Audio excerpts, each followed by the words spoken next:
యేసులో ఎదిగేములే, తన కృపలో మన బతుకు సాగేనులే. ప్రభు యేసులో ఎదిగేములే, తన కృపలో మన బతుకు సాగేనులే.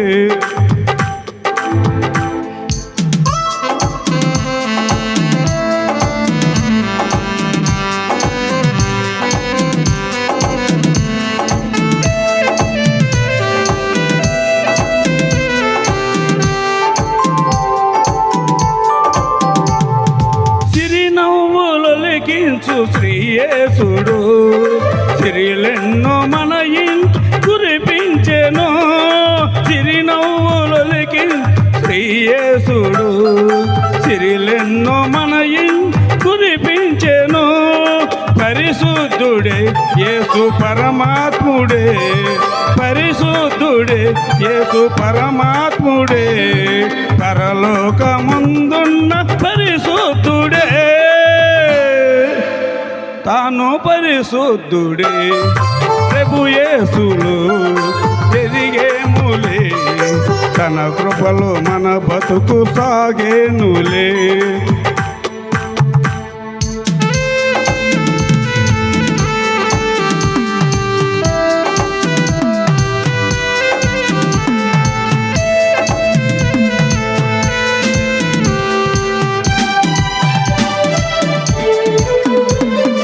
మనసున్న మహారాజు మన దేవుడు, మన కొరకు మరలా తిరిగొచ్చెను. మనసున్న మహారాజు మన దేవుడు, మన కొరకు మరలా తిరిగొచ్చెను.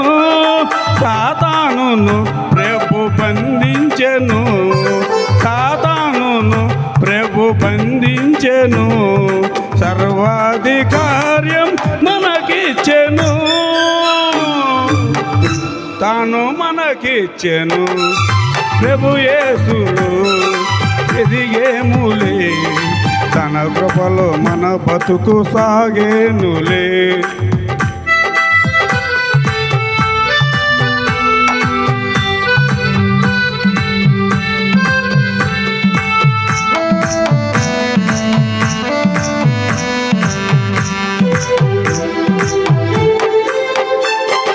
దివి నుండి భూమికొచ్చి దీవించెను, ప్రేమించి లాలించెను.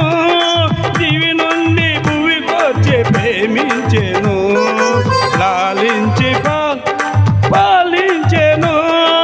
మేఘారుడే యేసు అరుదించెను, మేఘారుడే యేసు అరుదించెను, చల్లని రాజ్యము మనకిచ్చెను,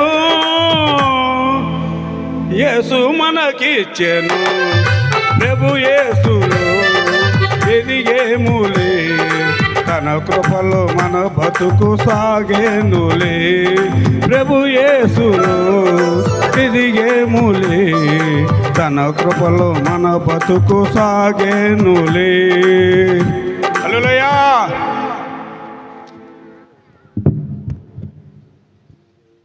ప్రైజ్ లార్డ్. చక్కటి పాట పాడి వినిపించిన తండ్రి గారికి ప్రత్యేకమైన వందనాలు తెలియపరుస్తున్నాను. ఈ సమయంలో దైవజనులు స్టీఫెన్ అయ్య గారికి ఈ అవకాశాన్ని ఇస్తున్నాను.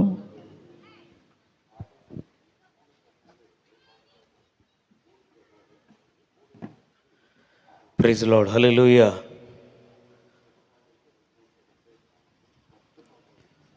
ఒక పాట పాడుకుని ప్రభు నామమును గణపరుచుకుందాం. ఆరాధనా స్తుతి ఆరాధనా, ఆరాధనా స్తుతి ఆరాధనా, మరణము గెలిచిన నా యేసయ్యా, మరణము గెలిచిన నా యేసయ్యా, నా గానము స్తుతి జయ గీతము నీకే, నా గానము స్తుతి జయ గీతము, నా గానము స్తుతి జయ గీతము నీకే, నా గానము స్తుతి జయ గీతము.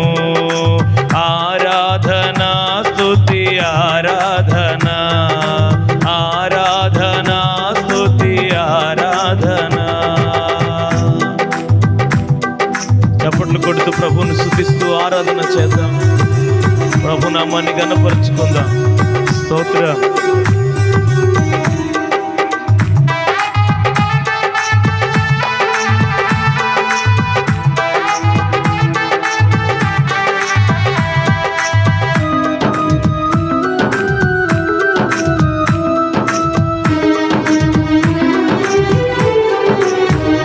యేసయ్యా ఘోర సిలువలు నీ ప్రాణ త్యాగమే చచ్చిన నాకిల ఊపిరి పోసెనే.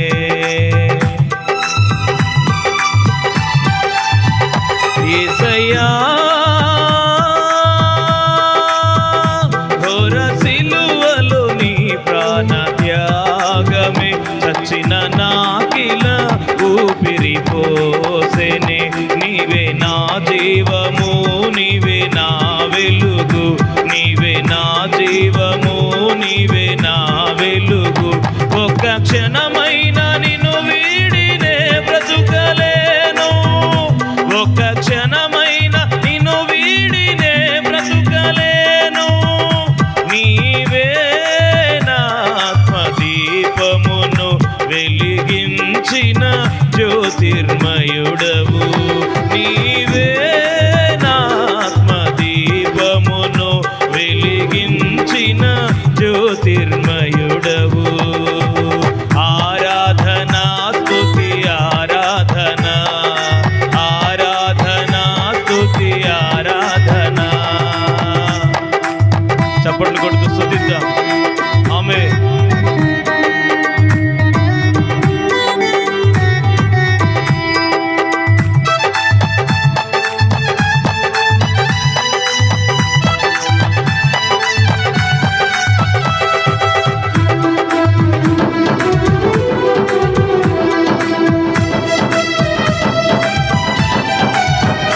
యేసయ్యా నన్ను విడిపించిన విమోచకుడా, నన్ను నడిపించు పరిశుద్ధాత్ముడా.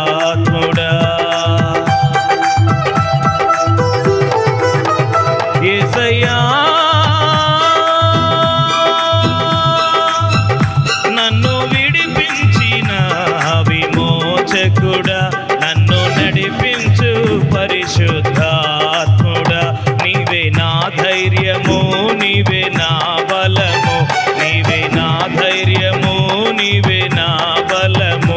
ఒక్క క్షణమైన నిన్ను వీడి నేనుండలేను, ఒక్క క్షణమైన నిన్ను వీడి నేనుండలేను.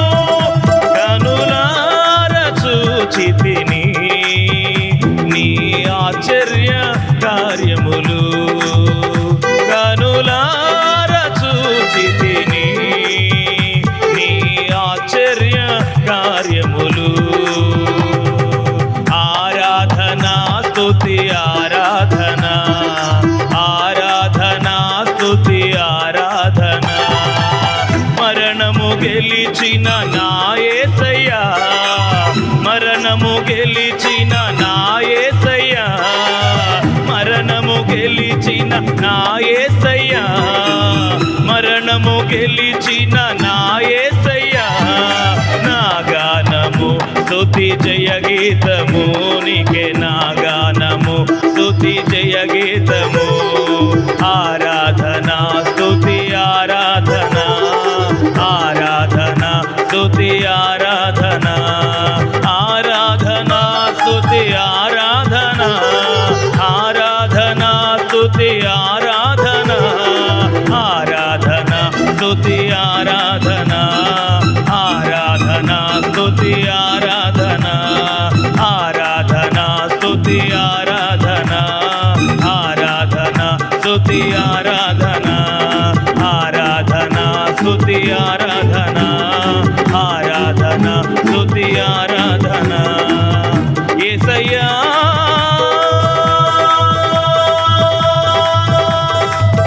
యేసయ్యా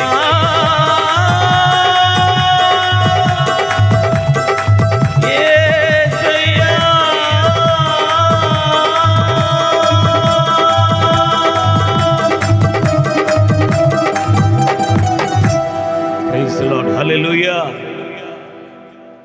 దేవుని పరిశుద్ధ నామానికి మహిమ కలుగును గాక. Praise the Lord. చిన్న ప్రార్థన చేసుకుందాం. దైవజనులు ఈరోజు వర్తమానం అందించడానికి అభిషేక్తి లేని సేవకులు యేసుపాదమయ్య గారు మన మధ్యకి వస్తున్నారు. వారు వచ్చేలోపు నా మనసులో ఉంచినటువంటి కొన్ని విషయాలు మీ దృష్టికి తీసుకురావాలని దేవుడు నా మధ్యలో ఉంచి నన్ను ప్రేరేపించిన విషయాన్ని మీకు తెలియపరచాలని ఇష్టపడి నిలబడి ఉన్నాను కనుక దయచేసి ఒకంత చిన్న ప్రార్థన చేసుకుందాం. కళ్ళు మూసుకొని ప్రార్థనలో ఏకీభవించండి. ప్రార్థన.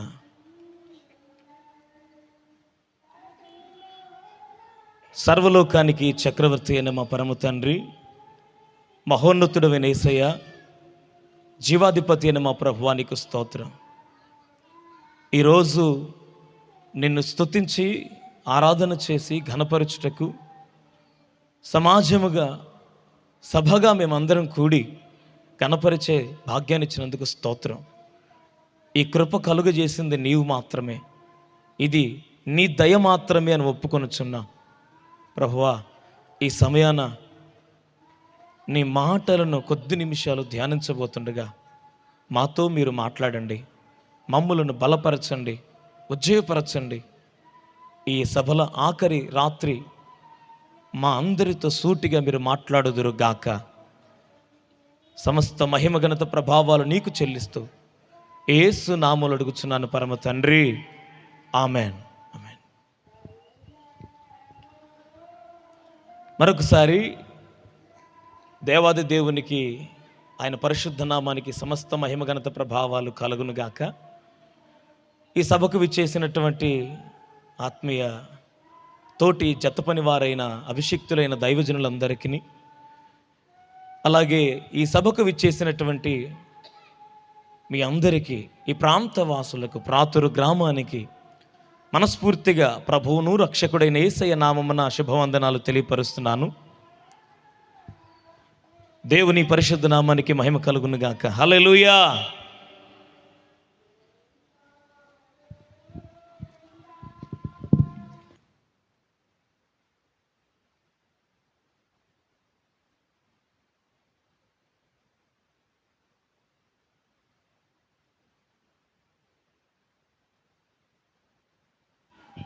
Praise the Lord. ఈరోజు పరిశుద్ధ గ్రంథంలో నుండి యోవేలు ప్రవచన గ్రంథాన్ని తెరచి అందులో మొదటి అధ్యాయం 4వ వాక్యమును మనం కొద్ది నిమిషాలు ధ్యానం చేద్దాం. యోవేలు ప్రవచన పుస్తకం మొదటి అధ్యాయం 4వ వచనం. గొంగళి పురుగులు విడిచిన దానిని మిడతలు తినివేసి ఉన్నవి. మిడతలు విడిచిన దానిని పసర పురుగులు తినివేసి ఉన్నవి. పసర పురుగులు విడిచిన దానిని చీడ పురుగులు తినివేసి ఉన్నవి. సరిపోతుంది. మన ప్రభు అయినటువంటి తండ్రి అయిన దేవుడు అబ్రహాము సంతానాన్ని మనుషులందరిలో నుంచి ప్రత్యేకపరిచి వారిలో నుండి ఆకాశ నక్షత్రముల వలె జనసమూహాన్ని పుట్టించి విస్తారమైనటువంటి గుంపుగా చేసి ఒక బహు గొప్ప జనాంగంగా చేసి ఆశీర్వదించాడు.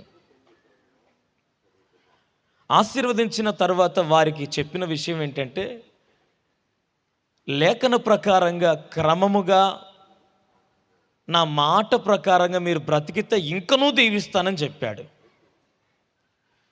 మిమ్మల్ని ఆశీర్వదించిన వాడును నేనే, నేను తప్ప వేరొకడు లేడు. కనుక మిమ్మల్ని ఆశీర్వదించిన నేను మీకు చెప్తున్న మాట, నా మాట ప్రకారంగా బ్రతకండి అని పరిశుద్ధమైనటువంటి వాక్కును అనుగ్రహించి ధర్మశాస్త్రాన్ని, ప్రవక్తల గ్రంథాలను చరిత్ర పుస్తకాలను, ఆయా కాలాలలో న్యాయాధిపతులను, ఆయా కాలాలలో నాయకులను నిలబెట్టి వారికి బుద్ధి చెబుతూ జ్ఞానంగా నడుచుకోమని ఎన్నో అవకాశాలు ఇచ్చాడు. అయినను గత రాత్రి మనం వాక్యంలో విన్నట్లుగా కుక్కతోక వంకర అన్న సామెత చొప్పున మనకు కూడా ఒక పద్యం రాసింది, మీ అందరికీ తెలుసు అనుకుంటా. వీళ్ళకి తోలు తెచ్చి ఏడాది ఉతికినా నలుపే కానీ అయిద్దా? అవదుగా. ఆ బుద్ధి మార్చుకోరు కదా, ఆ స్వభావం పోదు కదా. అందువలననే ఆళ్ళ సంగతి అంటే మనం కూడానండి ఈ దినాల్లో బ్రతుకుతున్న దేవుని పిల్లలను చెప్పుకునే వారిలో కూడా చాలామంది ఎక్కువ శాతం ఎలా ఉన్నారు అని అంటే వారు మారినట్లుగా కనబడుదురు కానీ మారరు. అందుకనే జనులు నీ దగ్గరికి వచ్చి కూర్చొని నీ మాటలు వింటారు అని ఒక ప్రవక్తతో చెప్పాడు దేవుడు. అయితే నీవు వారి మాటలు వినొద్దు. వారు వచ్చి కూర్చుంటున్నప్పుడు జాగ్రత్త, వారు ఏదో మంచిగా భక్తిగా వచ్చి కూర్చోరని అనుకోవద్దు అని అంటాడనమాట. రా దగని విధముగా నా ప్రజలైన నా జనులు నీ యొద్దకు వచ్చేదరు అని అంటాడు. ఈరోజు మనం ఆలోచన చేసినట్లయితే పైకి బాగానే ఉంటారు కానీ ఆ స్వభావం అనేది పాత స్వభావాన్ని పాతిపెట్టనందున మరలా మరలా మరలా మరలా మనము కూడా ఇశ్రాయేలు వలె తప్పిపోవచ్చున్నాము. మరలా మరలా మరలా మరలా తప్పిపోవచ్చున్నాము. అయితే ప్రభువు ఆయన దయాళుడు, కనికరము గల దేవుడు, క్షమించుటకు సిద్ధ మనస్సు గలవాడు గనుక ఎన్నిసార్లు ఆయన దగ్గరకు వచ్చిన క్షమించమని అడగగానే ఆయన క్షమించి ప్రేమతో దగ్గరకు తీసుకుంటున్నాడు. కాబట్టే ఇంకా బతుకున్నాం, ఈ మీటింగ్కి వచ్చాం. దేవునికి స్తోత్రం కలుగును గాక. హల్లెలూయా. వారు చేసినటువంటి ఆ క్రమంలో, వారు బ్రతుకుతున్న విధానంలో వారిని హెచ్చరించడానికి ప్రవక్తలను లేపినప్పుడు ఆ ప్రవక్తలు మనం గమనించినట్లయితే దేవుని ప్రజలైన ఇశ్రాయేలులకు, యూదులకు ఎన్నో చక్కని ప్రవచనాలు చెప్పారు. దేవుడు చెప్పమన్న మాటలు చెప్పారు, అందులోనూ వాళ్ళకి అర్థమయ్యేటట్లుగానే చెప్పారు. అందులో ఒక భక్తుడైనటువంటి ప్రవక్త అయినటువంటి యోవేలు గ్రంథాన్ని మనం ఈ రోజున తెరిచాం. అందులో 1వ అధ్యాయం 4వ వచనం చదివాం. ఈ పుస్తకం గురించిన విషయాలన్నీ చెప్పడానికి సమయం కాదు, పాస్టర్ గారు రాగానే ఆపేసి కూర్చుంటాను. కాబట్టి అప్పుడు దాకా కొంచెం ఓర్చుకోనండి. ఇప్పుడు పాస్టర్ గారు వచ్చేలోపు నేనేం చెప్పగలుగుతానో అదంతా చెప్పేస్తా. ఏది దాచుకోను. ప్రభు నా మదిలో కొన్ని దినాలుగా పెట్టినటువంటి ఆ భారం మీ ముందు వ్యక్తపరచాలని ఆశపడుతున్నాను. మీరు కూడా దాన్ని గ్రహించగలరు. వాక్యాన్ని మనం చదువుకున్నాం కదా, ఇందులో 4 రకాల పురుగులు కనపడుతున్నాయి. ఈరోజు ఇందులో నుంచి ఆ 4 పురుగులు, వాటి స్వభావాలు, వాటి వ్యక్తిత్వాలు అవి ఏంటి, ఎందుకు అలాగా బైబిల్ గ్రంథంలో రాయబడ్డాయి అనే విషయాన్ని మీకు దృష్టికి తీసుకొస్తాను. 4 పురుగులు పేర్లు చెప్పాలి. మొదటిది గొంగళి పురుగులు, 2 మిడతలు, 3 పసర పురుగులు, 4 చీడ పురుగులు. గుర్తుంటాయా? మళ్ళీ చెప్పండి చూడకుండా.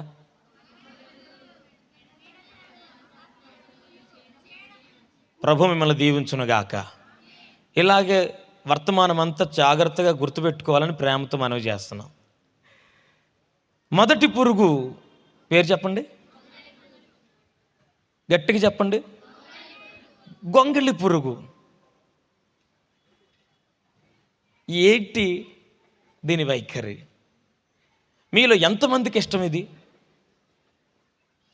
పొరపాటునది మీ మీద పడితే, ఆహా ఎంత చక్కగా ఉన్నావు, ముద్దు ముద్దుగా, బొద్దు బొద్దుగా, అందంగా, మందంగా, చాలా ఆసక్తికరంగా, ఎంత ముద్దు అత్తనావు అని ముద్దు పెట్టుకుంటారు ఎవరన్నా? మీలో ఎవరైనా గొంగళి పురుగుకు ముద్దు పెట్టగలిగిన వారు ఎవరైనా ఉన్నారా? ఎవరైనా ఒకవేళ పెడితే ఏమైద్దో? మూతి. ప్రభుకు స్తోత్రం. హల్లెలూయా. అయితే మీరు జాగ్రత్తగా వినాలి. ఈ అంత్య దినాలలో క్రైస్తవ సమాజముకు లేకపోతే దేవుని పిల్లలకు కలుగుతున్న కీడు యోవేలు ప్రవచించాడు ఆ దినాన్నే. క్రైస్తవ జీవితం జీవిస్తున్న ఒక వ్యక్తి ఎలాగా నాశనంలోనికి నడిపించబడుతున్నాడో, ఏది అతనిని నాశనం చేస్తుందో యోవేలు ప్రవచించాడు. యోవేలు భక్తుడు యవ్వన ప్రాయంలో ఉండగా దేవుని సేవ కొరకే ప్రభు ఆయనను పిలుచుకొని ఆ పరిచర్యను అప్పగించి ప్రవచనాలు చెప్పమని చెప్తే ఆయన వచ్చి అంటాడు కదా, గొంగళి పురుగులు తినేసినాయి అంటాడు. గొంగళి పురుగులు తినేటి ఈ విషయాలన్నీ మాకెందుకు చెప్పాలి అని ఆలోచన చేస్తే, అక్కడ కనబడుతున్న పురుగులను మనం చక్కగా తీక్షణంగా ఒకంత ఆలోచన పరంగా ధ్యానించగలిగితే, గొంగళి పురుగు అనేది అక్షరార్థం ఆత్మీయంగా దాని యొక్క సాదృశ్యం దేని గురించి యోవేలు చెప్పాడో తెలుసా? ఐగుప్తు గురించి. ప్రపంచాన్ని ఏలినటువంటి అగ్ర సామ్రాజ్యాలు కొన్ని ఉన్నాయి. ప్రపంచాన్ని ఏలిన అగ్ర సామ్రాజ్యాలు కొన్ని ఉన్నాయి. అందులో మొట్టమొదటిది ఐగుప్తు. ప్రపంచాన్ని ఏలిన సామ్రాజ్యాల్లో గొప్ప రాజ్యాలలో ఒకటి ఐగుప్తు. అది ప్రారంభ దినాల్లో ఉంది. అదే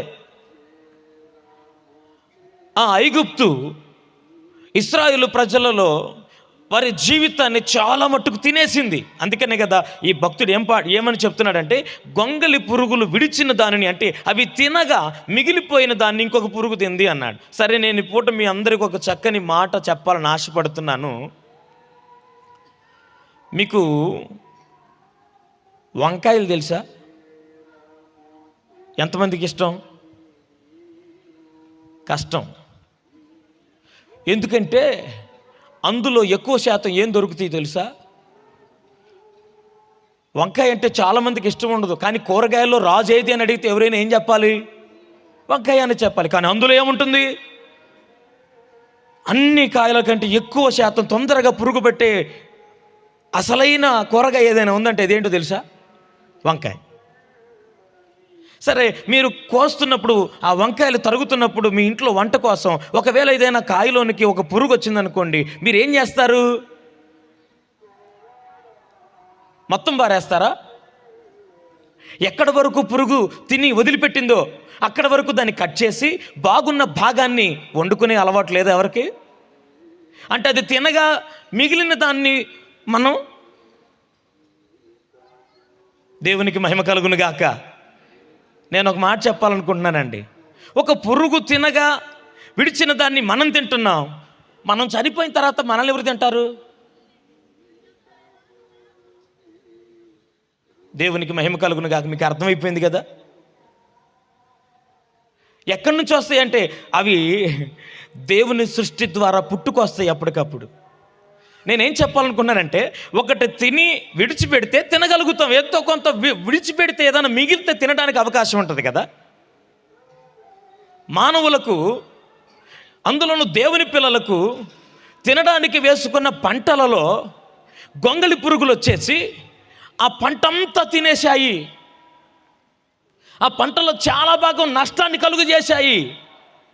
ఈరోజు ఒక క్రైస్తవుడా, ఓ దేవుని బిడ్డ, ఆ దినాల్లో ఇశ్రాయేలు ప్రజలకు ఐగుప్తు ఎంత కీడు చేసిందో, ఈ రోజుకి ఒక క్రైస్తవుడికి ఐగుప్తు వంటి ఆ స్వభావం, ఐగుప్తు వంటి ఆ బంధకం, ఐగుప్తు వంటి ఆ పరిస్థితులు ఇంకా కీడు చేస్తూనే ఉన్నాయి. కారణం ఏంటంటే, ఇశ్రాయేలులు ఐగుప్తులో బానిసలయ్యారు. ఈరోజు వారు బానిసలయ్యారు కాబట్టే ఐగుప్తు వారిని తినగలిగింది. వారి జీవితాన్ని చాలా వరకు వారు భుజించగలిగారు. దాన్ని నేనేమంటానంటే, తినడం అంటే నాశనం చేయటం. ఇశ్రాయేలుల పతనం, ఇశ్రాయేలుల నాశనం ఎక్కువ శాతం ఎక్కడ జరిగిందంటే ప్రారంభంలో ఐగుప్తులోనే ఆరంభమైంది. గొంగళి పురుగుకు సాదృశ్యమైనటువంటి ఆ ఐగుప్తు వారిని నాశనం చేయడానికి, ఎక్కువ కాలం శ్రమ పెట్టడానికి, వారి భవిష్యత్తు, వారి జీవితం, వారి కష్టం, వారి ప్రతిఫలం అంతా నాశనం చేసి దోచుకోవడానికి కారణం ఏంటంటే, ఆ దేశమందు వారు బానిసలుగా బ్రతికారు. ఈరోజు ఒక క్రైస్తవుడిగా, ఒక దేవుని బిడ్డగా నువ్వు దేనికి బానిసగా బ్రతుకుతున్నావో, దేనిలో బానిసత్వాన్ని కలిగి ఉన్నావో, ఏ బంధకాలు నిన్ను పట్టి పీడిస్తున్నాయో, ఏ అంధకారంలో నువ్వు ఉండిపోయావో, ఎవరి అండర్లో నువ్వు ఉంటున్నావో, దేవునికి కాక, నమ్మిన, రక్షణ ఇచ్చిన, ప్రేమించిన, ప్రాణం పెట్టిన దేవునికే కాక నువ్వు ఎవరికి దాసుడు అవుతున్నావో, ఎవరికి దాసురాలు అవుతున్నావో, వారి వలన నీ జీవితం సగం తినేస్తుందని అర్థం చేసుకోండి. సగం నాశనం అయిపోతుంది. ఐగుప్తు ఇశ్రాయేలు ప్రజలకు ఎంత బాధకరమైన పరిస్థితో, వారు బయటకు వచ్చిన తర్వాత కూడా ఐగుప్తుని తలుచుకొని బాధపడిన రోజులు ఉన్నాయి. వారు విడుదల పొందిన తర్వాత కూడా ఐగుప్తుని తలుచుకొని ఏడ్చిన రోజులు ఉన్నాయి. ఆ కష్టాన్ని, ఆ బాధని, ఆ దుఃఖాన్ని ఎంత ఓర్చుకున్నారో. సుమారుగా 430 సంవత్సరాల పాటు ఐగుప్తు శ్రమను ఎంతగా బాధను అనుభవించారో ఇశ్రాయేలు ప్రజలు. గొంగళి పురుగులు సామాన్యమైనవి కాదు కదా. అవి ఏం తింటాయి అంటే మేమేమన్నా చూసి వచ్చామా? పురుగులు తిని అడిగితే చెప్తారు.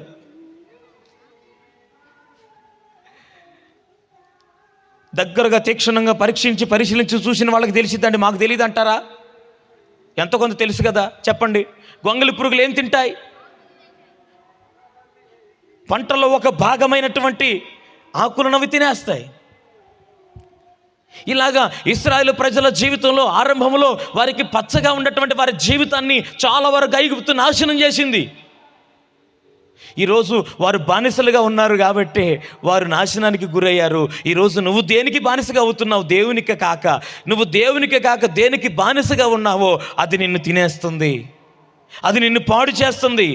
ప్రభు వారు మనతో మాట్లాడుతూ సూటిగా చలవిచ్చిన మాట గలతీ పత్రికలు పౌలు భక్తుడు 5వ అధ్యాయం 1వ వచనం తెలియపరిచాడు. ఇదిగో మిమ్మల్ని ఆయన దాస్యమైన కాడి నుంచి బయటకు తీసుకొచ్చాడు, మిమ్మల్ని విడిపించాడు. మరలా ఆ దాస్యమనే కాడి క్రిందికి మీరు వెళ్ళి చిక్కు కనకుడి. ఆ బంధకాల్లోనికి మరలా పోకండి. మీరు విడిపించబడ్డారు, రక్షించబడ్డారు, మారుమనసు పొందారు, వదిలేశారు. పాత జీవితంలోనికి మరలా పోకండి అని ప్రభువారు పౌలు ద్వారా గలతీ పత్రికలో సంఘానికి రాశాడు. ఈరోజు నీ ఆత్మీయ జీవితంలో, విశ్వాస యాత్రలో ఒకవేళ గొంగళి పురుగు వంటి బంధకాలు కలిగినటువంటి ఆ ఐగుప్తుకు సాదృశ్యమైన ఏదైనా నీ మీద ఏలుబడి చేస్తుందేమో, యేసు నామములో ఆ బంధకాలు తెగిపోవునుగాక. ఇశ్రాయేలును విడిపించిన నా దేవుడు ఈ బంధకాల్లో బాధించబడుతున్న వారందరికీ యేసు నామములో విడుదల కలుగ చేయునుగాక. హల్లెలూయా. రెండవ పురుగు ఏంటండి? రెండవది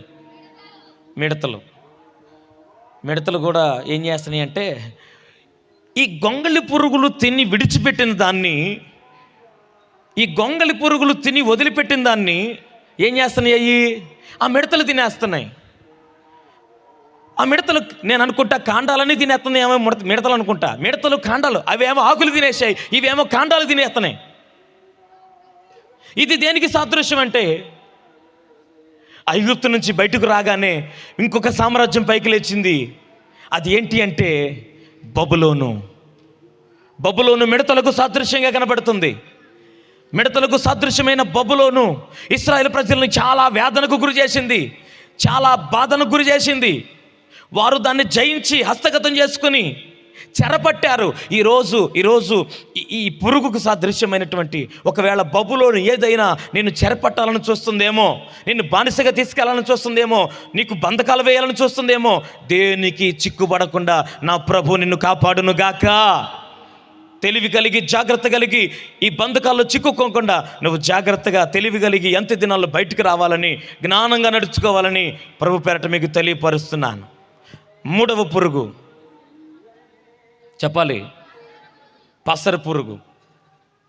ఈ పసరు పురుగు దేనికి సాదృశ్యంగా ఉందో తెలుసా? మాదియ పారసీక రాజ్యానికి సాదృశ్యంగా ఉంది. బబులోను తర్వాత మాదీయులు, పారసీకులు, అంటే మాది పర్షియన్ అనేటువంటి రెండు గుంపుల వారు ఒక సామ్రాజ్యంగా లేచారు.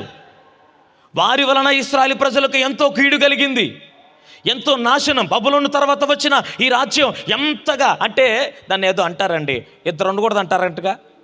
దేనికి? ఒక ఇంట్లో ఇద్దరు పెత్తనాలు, ఒక దేశంలో ఇద్దరు మంత్రులు, ఏమైద్ది? చెప్పండి ఏమైద్ది? ఇద్దరు ఉంటే ఏమైద్ది తెలుసా? ఒక అతని యొక్క సిద్ధాంతం ప్రకారం, వాడి ఆలోచన ప్రకారం తను వెళ్ళిపోతూ ఉంటాడు, తిన ఆలోచన ప్రకారం ఇతను వెళ్ళిపోతూ ఉంటాడు. హలో, ఎద్దుని గాడిదను జతకట్టి దున్నకూడదు కదా. ఆ రాజ్యం ఎట్లా తయారైపోయిందంటే, మాదియా పారసిక దేశపు ఆ యొక్క సామ్రాజ్యం ప్రజలను ఏలుతున్నప్పుడు వారు రకరకాలుగా ఇశ్రాయేలు ప్రజలను హింసలకు గురి చేశారు. చాలా దారుణమైన పరిస్థితి, కష్టానికి, హింసకి, బాధకి, నొప్పికి కారణమైంది. ఈరోజు నీ జీవితంలోనికి ఒకవేళ ఇలాంటి మాదియా పారసిక 2 తలంపులు, 2 ఉద్దేశాలు, 2 ఆలోచనలు, 2 సిద్ధాంతాలు, ఆ పడం మీద ఒక కాలు, ఈ పడం మీద ఒక కాలు, మారామని పేరుకే కానీ అందులో ఒక కాలు, ఇందులో ఒక కాలు. దేవునికి మహిమ కలుగునుగాక. హల్లెలూయా. ఏ శుభకార్యం చేసినా, ఏ కార్యక్రమాన్ని తలపెట్టినా ఒకే మాట మీద, ఒకే సిద్ధాంతంలో, ఒకే విధానంలో చెయ్యగలిగేటువంటి ధైర్యమైన విశ్వాసిగా నువ్వు ఉండగలవా? పేరుకు క్రైస్తవుడే, కానీ సమయాన్ని చూసుకొని నడిచేవారు ఉన్నారు. పేరుకు క్రైస్తవుడే, ఏదైనా ఇల్లు కట్టుకోవాలంటే వాస్తులు చూసేవాళ్ళు ఉంటారు. ఏం చూస్తున్నారండి? గృహ నిర్మాణానికి అది ఉండాలి. దేవునికి మహిమ కలుగునుగాక. నేనేం చెప్పాలనుకుంటున్నానంటే, 2 తలంపులు, 2 ఉద్దేశాలు. ఎంత దారుణమైన పరిస్థితి! ఒక్క రేవుకి చేరలేదు ఆ గమ్యం, అది నాశనానికే దారి తీస్తుంది. ఈరోజు వారి వలన ఇశ్రాయేలు ప్రజలకు ఎంత చేటు, ఎంత బాధ, ఎంత కష్టం, ఎంతో వేదన అనుభవించారు. ఒకవేళ అలాంటి పరిస్థితులు నీ ఎదురట ఉంటే నువ్వేం చేయాలో తెలుసా? యేసు మార్గములను నడుచుకుంటూ వెళుదువుగాక. హల్లెలూయా. ఈ పసర పురుగులు వాటిలో, ఆ మొక్కలలో ఉన్నటువంటి ఆ పసరంతా, సారమంతా తీసేసి అవంతా తినేస్తున్నాయి. నేనేం చెప్పాలనుకున్నానంటే, ఇశ్రాయేలీయుల జీవితంలోని సారమంతా ఈ యొక్క మాదియా పారసిక రాజ్యపు అధికారం క్రింద అదంతా పీల్చివేయబడింది, తినేసిని. ఇక ఆఖరిగా 4వ పురుగు ఒకటి ఉందండి. ఎంత చీడ! ఈ చీడ పురుగు మొత్తం ఇక మిగిలిన దాన్ని కూడా, మోడును కూడా వదిలిపెట్టకుండా నాశనం చేసి నేలమట్టం చేసింది పంట అంతా.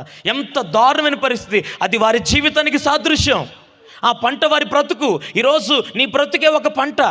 పెళ్లి చేసేటప్పుడు ఏమంటారు? అది నూరేళ్ళ మంట. ఎవరంది? మంట కాదు, నీకు వందనాలమ్మా. పంటే. పంట దేనికి సాదృశ్యం? జీవితానికి. పంటతో పోల్చారు జీవితాన్ని. ఇశ్రాయేలుల జీవితం ఆ పంటకు పోల్చబడింది. కానీ ఆ పంటని 4 రకాల పురుగులు, 4 సామ్రాజ్యాలు, 4 రాజ్యాలు ఆ యొక్క పంటగా ఉన్నటువంటి ఇశ్రాయేలుల జీవితాన్ని నాశనం చేసేశాయి. కారణం వారి అవిధేయతే, వారి పాపమే, దేవుని మాట వినకపోవటమే, వాక్యం ప్రకారంగా బ్రతకకపోవటమే. నాయకులను పంపించాడు, ప్రవక్తలను పంపించాడు, పెద్దలను పంపించాడు, దేవుని దర్శనం పొందిన యాజకులను పంపించాడు. ఎంత చేసినా, ఎంత మందిని పంపినా ఇశ్రాయేలు బుద్ధి ఎలా ఉందని చెప్పానండి? కుక్క తోక వంకర అన్నట్లుగా వారి బుద్ధి మారట్లేదు. మరలా మారకుండా అయిపోయింది. ఈరోజు ఆ చీడ పురుగును గుర్తు చేస్తున్నా. అది దేనికి సాదృశ్యంగా ఉందంటే, గ్రీకు సామ్రాజ్యానికి. ఎంత చీడ! ఆ జ్ఞానం అనే పేరుతో దేవుణ్ణి పక్కన పెట్టేశారు. జ్ఞానం అనే పేరుతో దైవానికి దూరం అయిపోయారు. ఇశ్రాయేలు ప్రజలకు ఆ జ్ఞానాన్ని, లోక జ్ఞానాన్ని పరిచయం చేసి దైవ జ్ఞానంలో భ్రష్టత్వంలోకి తీసుకెళ్ళిపోయారు. దైవ జ్ఞానాన్ని నాశనానికి నడిపించారు. వారు ఆ దైవ జ్ఞానాన్ని పొందుకోవడానికి ఇష్టపడకుండా లోక జ్ఞానంతో సంతృప్తి చెందే విధంగా ఎంత చక్కటి జ్ఞానమైన విషయాలు తెలియపరిచారో. జ్ఞానం ఆరంభించబడింది గ్రీకుల దగ్గర నుంచి అంటారు. నేనంటాను కదా, యేసయ్య దగ్గర నుంచి ప్రారంభించబడింది ఆ జ్ఞానం. జ్ఞానాన్ని మాత్రమే నువ్వు ఆధారం చేసుకుంటావా? జ్ఞానాన్ని ఇచ్చే దేవుని ఆధారం చేసుకుంటావా? ఈ చీడ పురుగులు ఎంత దారుణం అంటే, దేవుడు లేడు చెప్పండి, దేవుడు లేడు, దైవం లేదు, అంతా సైన్సే అంటున్నారు. సైన్స్ కంటే ముందున్నవాడు, సైన్స్ని కలుగజేసిన వాడు, సైన్స్ నిండా నిండిపోయినవాడు నా యేసయ్యే. హల్లెలూయా. ఈ చీడ పురుగు మిగిలిన దాన్ని కూడా తినేసింది. వారి జీవితం సర్వనాశనం అయిపోయిందండి అప్పట్లో. ఆ విషయాన్ని చూసి ఇంకేముందయ్యా, ఇంకేముంది మీ దగ్గర, మీ బ్రతుకేముంది? ఇంకా దేవాలయంలోనికి రావలసిన ద్రాక్షారసం ఆగిపోయింది, బలిపీఠం మీదకి రావాల్సిన ఆ బలి పశువుల మాంసం ఆగిపోయింది. దేవునికి అర్పించాల్సిన అర్పణలన్నీ ఆగిపోయాయే. యాజకులకు భోజనం లేక అల్లాడుతున్నారే, పంట లేక అల్లాడిపోతున్నారు ప్రజలు, చిన్నపిల్లలు సైతం అల్లాడిపోతున్నారు ఆకలికి. మొత్తం నాశనం అయిపోయింది, మొత్తం తినేసిని. ఏంటి? పురుగులు అంటే పురుగులు కాదండి, ఇవి 4 గొప్ప సామ్రాజ్యాలు. అవి గొప్పగానే కనపడుతున్నాయి, కానీ ఇశ్రాయేలు ప్రజలకు ఎంత చేటు తెచ్చిపెట్టాయో. లోకంలోని కంటికి కనపడే గొప్ప సామ్రాజ్యంగా, గొప్ప రాజ్యంగా, లేకపోతే ఒక గొప్ప మూమెంట్గా ఏది కనపడినా సంఘానికి దాని వలన చేటు కలుగుతుంది. దానిని చూస్తున్నావు, జాగ్రత్త. దాని వలన నీకు కీడు రాకుండా ఉండాలంటే నువ్వు జాగ్రత్త పడాలి. ఏం చేయాలి? ఒకే ఒక మార్గం, ప్రార్థన అనుభవంలో పరాకాష్ఠకు చేరుదుముగాక. హల్లెలూయా. ఉన్నతమైన స్థానానికి వెళ్ళుదుముగాక. ప్రార్థించాలి. ఆ ప్రార్థనలు ఎలా ఉండాలంటే ప్రభువు ఆలకించి సమాధానం ఇచ్చేటట్లుగా ఉండగలిగితే, యోవేలు గ్రంథం ఆఖరి అధ్యాయంలో రాయబడినట్లుగా ఆయన మీరు పోగొట్టుకున్న పంట అంతా, పోగొట్టుకున్న ఆ నాశనమైపోయిన పంట అంతా తిరిగి మీకు ఇస్తానని చెప్పినట్లుగా, ఈరోజు పోగొట్టుకున్న ఆత్మీయ జీవితాన్ని, పోగొట్టుకున్నటువంటి ఆ భక్తి జీవితాన్ని, పోగొట్టుకున్న శ్రేష్టమైన ఆశీర్వాదాలను నా ప్రభు తిరిగి సమకూర్చుటకు సమర్థుడని మీ అందరికీ ప్రకటిస్తూ ఈ మాటలు ముగిస్తున్నాను. ప్రభు అట్టి కృప మనందరికీ అనుగ్రహించును గాక. ఆమేన్, ఆమేన్, ఆమేన్. అందరం అలాగే లేచి నిలబడదాం. దైవ సేవకులందరూ వేదిక మీదకి రావాలని ప్రేమతో ఆహ్వానిస్తున్నాం. పాట పాడుతూ ప్రభుని ఆరాధన చేసుకుని ఈరోజు వర్తమానం అందించడానికి వచ్చిన దైవజనులకు సమయాన్ని ఇద్దాం. దయచేసి అందరం లేచి నిలబడదాం. ఒకంత కళ్ళు మూసుకొని ప్రభువా, ప్రభువా, స్తోత్రం, స్తోత్రం, స్తోత్రం, స్తోత్రం, స్తోత్రం, స్తోత్రం. ప్రభువా, స్తోత్రం, స్తోత్రం, స్తోత్రం, స్తోత్రం, స్తోత్రం. హల్లెలూయా, హల్లెలూయా. కళ్ళు మూసుకుందాం. 2 చేతులు పైకెత్తి ప్రభుని స్తుతిద్దాం. హల్లెలూయా, హల్లెలూయా, హల్లెలూయా. స్తోత్రం, స్తోత్రం, స్తోత్రం, స్తోత్రం, స్తోత్రం, స్తోత్రం. Hallelujah. Praise the Lord. Hallelujah. స్తోత్రం. Hallelujah, hallelujah, hallelujah, hallelujah, hallelujah, హల్లెలూయా.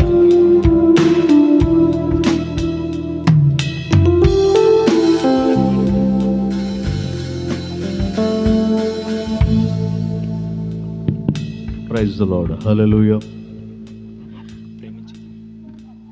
ప్రేమించేదన్ అధికముగా ఆరాధింతున్ ఆసక్తితో, ప్రేమించేదన్ అధికముగా ఆరాధింతున్ ఆసక్తితో, నిన్ను పూర్ణ మనసుతో ఆరాధింతున్, నిన్ను పూర్ణ బలముతో ప్రేమించేదన్, నిన్ను పూర్ణ మనసుతో ఆరాధింతున్, నిన్ను పూర్ణ బలముతో ప్రేమించేదన్. ఆరాధన, ఆరాధన, ఆరాధన, ఆరాధన, ఆరాధన, ఆరాధన, ఆరాధన. ఎబినేజరే, ఎబినేజరే, ఇంతవరకు ఆదుకున్నావు. ఎబినేజరే, ఎబినేజరే, ఇంతవరకు ఆదుకున్నావు. ఇంతవరకు ఆదుకున్నావు అయ్యా, ఇంతవరకు ఆదుకున్నావు. నిన్ను పూర్ణ మనసుతో ఆరాధింతున్, నిన్ను పూర్ణ బలముతో సేవించేదన్, నిన్ను పూర్ణ మనసుతో ఆరాధింతున్, నిన్ను పూర్ణ బలముతో సేవించేదన్. ఆరాధన, ఆరాధన, ఆరాధన, ఆరాధన, ఆరాధన, ఆరాధన, ఆరాధన, ఆరాధన. ఎల్రోయి, ఎల్రోయి, వందనమయ్యా ఎల్రోయి ఎల్రోయి నన్ను చూచావే వందనమయ్యా నన్ను చూచావే వందనమయ్యా నన్ను చూచావే వందనమయ్యా నిన్ను పూర్ణ మనసుతో ఆరాధించు నిన్ను పూర్ణ బలముతో ప్రేమించేదన్ నిన్ను పూర్ణ మనసుతో ఆరాధించు నిన్ను పూర్ణ బలముతో ప్రేమించేదన్ ఆరాధన ఆరాధన ఆరాధన ఆరాధన ఆరాధన ఆరాధన ఆరాధన యెహోవా రబ్బా యెహోవా రబ్బా స్వస్థపరచవే వందనమయ్యా యెహోవా రబ్బా యెహోవా రబ్బా స్వస్థపరచవే వందనమయ్యా స్వస్థపరచవే వందనమయ్యా స్వస్థపరచవే వందనమయ్యా నిన్ను పూర్ణ మనసుతో ఆరాధించు నిన్ను పూర్ణ బలముతో ప్రేమించేదన్ నిన్ను పూర్ణ మనసుతో ఆరాధించు నిన్ను పూర్ణ బలముతో ప్రేమించేదన్ ఆరాధన ఆరాధన ఆరాధన ఆరాధన ఆరాధన ఆరాధన ఆరాధన ఆరాధన ఆరాధన ఆరాధన ఆరాధన ఆరాధన ఆరాధన ఆరాధన ఆమె ఆరాధన ఆరాధన ఆరాధన ఆరాధన దేవునికి ఆరాధన ఆరాధన ఆరాధన ఆరాధన ఆరాధన ఆరాధన ఆరాధన ఆరాధన